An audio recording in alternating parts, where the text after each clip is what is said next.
Hi everyone, it's Alexis with Project Management Made Simple. In this video, I'm going to be sharing with you all 5 traits of a great Scrum Master. Now, I want to preface this by saying that this video is based off my own experience, observations I've made of other great Scrum Masters, and it is by no means an exhaustive list. So with that, let's get started. Point number 1 is that a great Scrum Master will prioritize the team's needs over their own desires. This point really speaks to the scenario in which we have a Scrum Master that has made some observations around where the team can improve. And instead of having a conversation with the team about what they think about these items, they instead push and move forward in the direction of implementing improvements. Great Scrum Masters do not do this. Great Scrum Masters bring in their team into the conversation.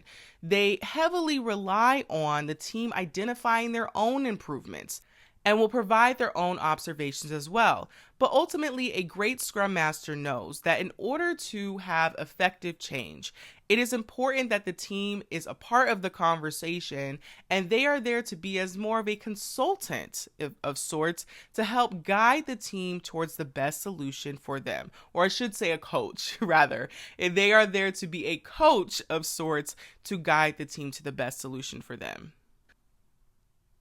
Point number 2 is that a great Scrum Master balances process with experimentation. If you're anything like me, if you're anything like me, you like process. You like things neat and tidy. However, if we go back to our Agile principles, then we know that one of the principles is that we value individuals and interactions over tools and processes. And so it's not that we throw process out of the window. That institutes chaos. But we also don't want to be so rigid that there's no flexibility and the team decides that they don't want to experiment. That is not helpful either. And so a great Scrum Master balances both process with experimentation, ultimately to help the team improve and to reach their highest potential. Point number 3 is that a great Scrum Master is an advocate for the team. They are going to have those what feel like uncomfortable conversations with managers, with leaders, with other team members to help ensure that the team is moving along productively on their path to having an agile mindset and to adopting Scrum as a framework. This will involve certain conversations that may not be easy to have, but are absolutely necessary. If we are, for instance, seeing that we have leaders that want to be heavily involved. They want to be, for instance, involved in the sprint retro. And they're not there to participate because they're not on the team, but they want to be involved. We are going to want to better understand that behavior. We'll want to see if it's coming from a place of fear or if it's coming from a place of encouragement.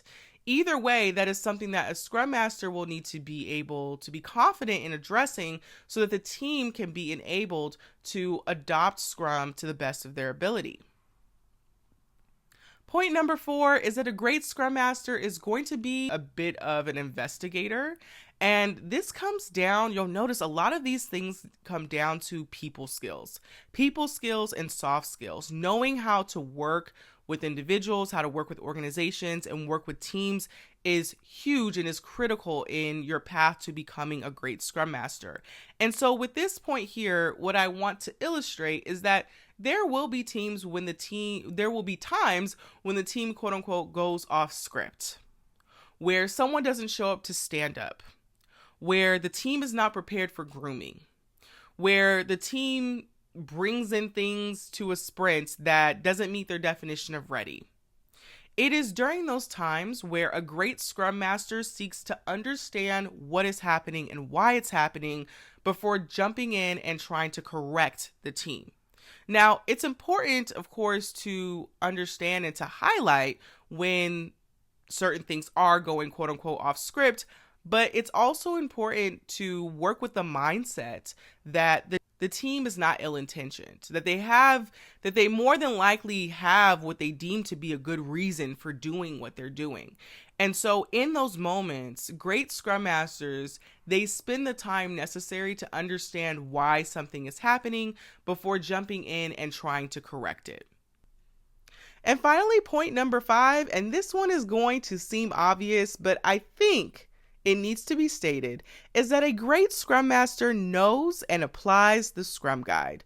Now, I'm not saying you need to know the Scrum Guide in and out, or you need to know every single iteration of the Scrum Guide, because if you didn't know, the Scrum Guide does get updated every now and then, but it is important, it is paramount as a Scrum Master to know the Scrum Guide. I feel especially called to say this because when I go through Scrum forums and I see some of the questions that arise, some of them can be answered if you just read the Scrum Guide. So a great Scrum Master knows this. They know that even if they are an expert in Scrum, they will still need to refer to the Scrum Guide. We never get to a point where the Scrum Guide now becomes null and void because our experience supersedes that. If we're seeing that that's becoming the case, where we're now wildly going off of script from the Scrum Guide, then we have other issues that need to be addressed. But ultimately, a great Scrum Guide, But ultimately, a great Scrum Master knows their Scrum Guide and relies on it as a tool to help reinforce the benefits of Scrum. I want to thank you all for watching this video. If it was helpful, if it was insightful, please do give this video a like. If you have any further questions or comments, feel free to leave those below, and I will talk to you all in my next video.